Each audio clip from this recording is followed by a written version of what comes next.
Hey, Donald Trump. It's just me, Paula Poundstone.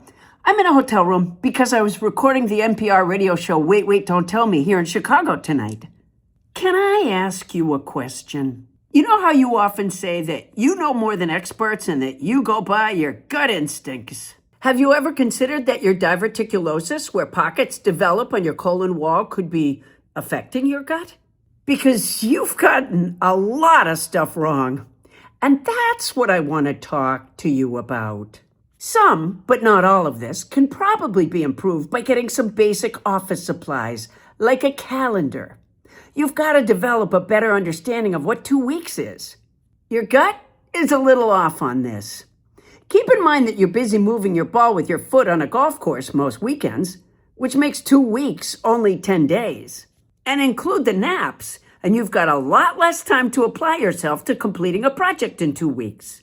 Oh yeah, and all that time in makeup isn't available either, plus the time to apply your hand spackle and whatever you may or may not be doing with that blonde woman in the private quarters of the White House. And get a calendar that has lines for every half an hour of the day, because it sounds like more people are talking to you than you really have time for. Maybe set aside a half an hour a day for the men, the tough men, who come to you with tears in their eyes. And keep it tight. Well, if one of these tough guys is really boo-hooing, you could take a few extra minutes. It'll make you look more humane. But in general, you don't have time for these crybabies. Also, you say stuff like people are loving the ballroom, or they love the tacky Home Depot gold stuff in the Oval Office, or they're loving Reflexology Lake. So clearly these people are calling you or somehow approaching you during your already limited time to tell you what they love. Why don't you do this? You know the people who stand behind the stanchions on the White House lawn waiting for you to walk by? Have them organize themselves according to what they love. So there'll be a sign that says, I love the ballroom. And one that says, I love the tacky Home Depot gold Oval Office decorations. And maybe one that says, I'm actually stimulated by the bombing. If you had used this system, Russia's illegal war against Ukraine would have been over by the time the bell tolled midnight on your first day in office, like you said. You told Don Jr. that the timing of his wedding wasn't very good for you because of a little thing called Iran.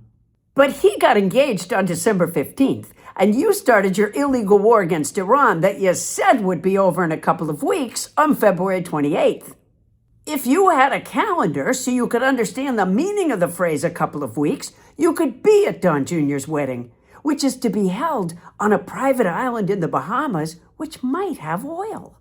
I'm sure nothing would give him more pleasure than a little bump and having his loving father there to make a moving speech about he and his wife.